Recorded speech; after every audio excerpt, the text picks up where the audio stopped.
Bonjour les amis, d'abord je voulais remercier tous ceux qui m'envoient des messages dans le genre « mais on a plus ta chaîne, qu'est-ce qui se passe, ça nous manque et tout, c'est sympa ». Donc je réponds à tous que pour l'instant on est dans une période de transition, vous inquiétez pas, il y a deux solutions, où on récupérera la chaîne, ce que j'espère, et puis ça continuera, il y aura une semaine, 10 jours, un peu de tangage, et puis ça repartira, ou on la récupère pas, puis on fera une autre chaîne, et puis c'est tout, mais vous inquiétez pas.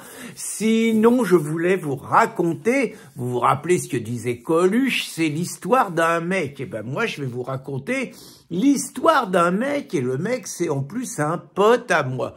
Bon, le bon français, 50aine d'années, le mec il vit en région parisienne, et puis il en a un petit peu marre de la région parisienne, il en a marre de prendre le train avec les gens qui fréquentent le train, il en a marre d'être confronté dans les grandes surfaces à des scènes qui sont un peu dérangeantes, bref, on se comprend tous, il en a marre de l'invasion migratoire, il en a marre des incivilités, comme on dit, il en a marre de la surdélinquance, il en a marre de pas se sentir en sécurité, il en a marre de trembler pour sa compagne qui prend le train et le métro et qui rentre de temps en temps un peu tard.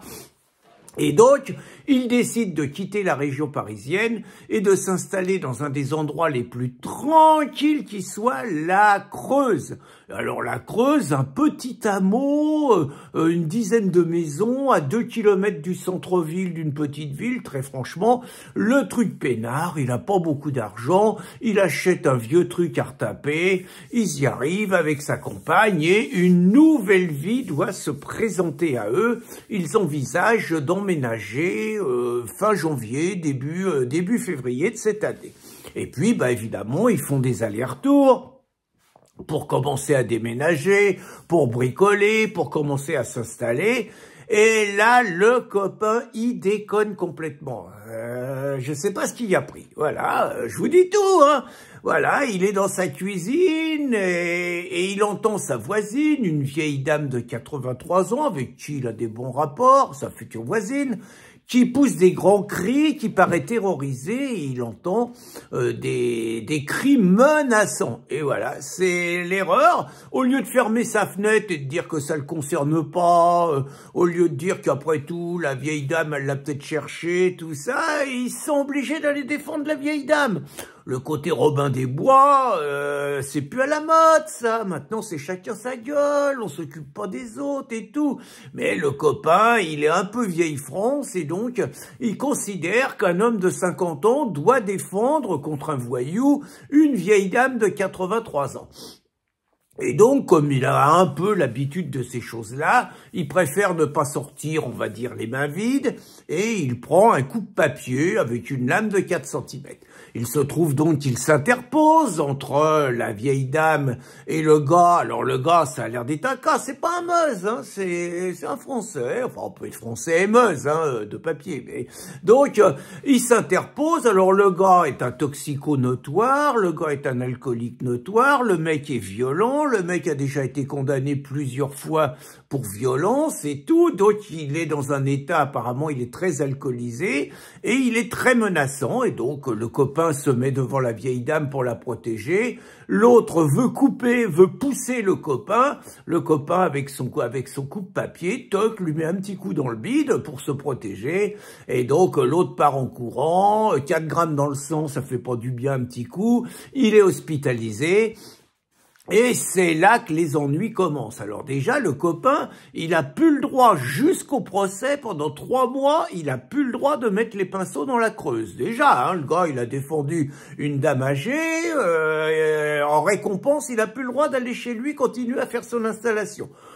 Pour le récompenser encore, il est obligé de se coltiner un contrôle judiciaire. Tous les mercredis, il doit aller voir les gendarmes ou les policiers à 10 kilomètres de chez lui et bien signaler qu'il est là. Sympa, tous les mercredis, vous voyez. Donc, et puis, il attend le procès et le procès, c'était hier.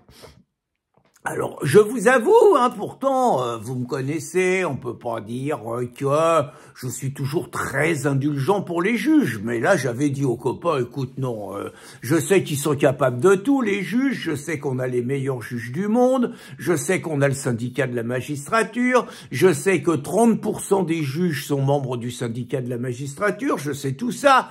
Mais sur un cas comme ça, le mec qui a un casier judiciaire long comme le bras, toi, t'as un casier judiciaire vierge, t'as défendu une vieille dame de 83 ans qui était en train de se faire agresser.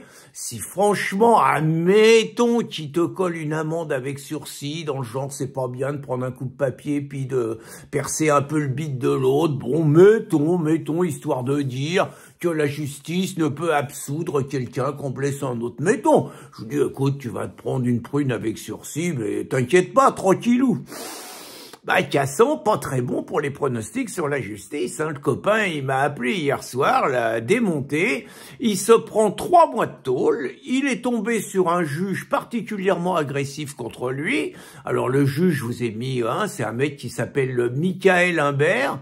Alors le mec, c'est bizarre, on sent que c'est un militant politique.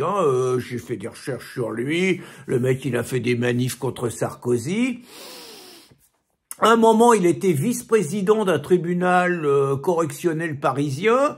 Le mec, il se retrouve président d'un tribunal dans la Creuse. C'est peut-être une promotion, j'en sais rien. Mais bon, apparemment, le mec, il a tenu exactement l'attitude et le discours du syndicat de la magistrature, c'est-à-dire l'inversion totale des rôles, défendre le voleur contre le volé, défendre le voyou contre le policier, défendre la femme contre l'homme, défendre l'enfant contre l'adulte, enfin bon, les thèses du syndicat de la magistrature. Et donc, finalement, l'agresseur s'en sort blanc comme neige. Je crois que le mec se prend une amende ridicule, je sais même pas si elle n'est pas avec sursis. Et donc, mon copain, il se prend 3 mois de tôle ferme et il se prend 3500 € d'amende. Comme je vous disais qu'il a fait une connerie, il fallait pas qu'il s'en occupe, c'est plus à la mode. Et puis surtout, je vous rappelle que tout bon citoyen de ce pays doit faire confiance à la justice de son pays. Bonne journée les amis!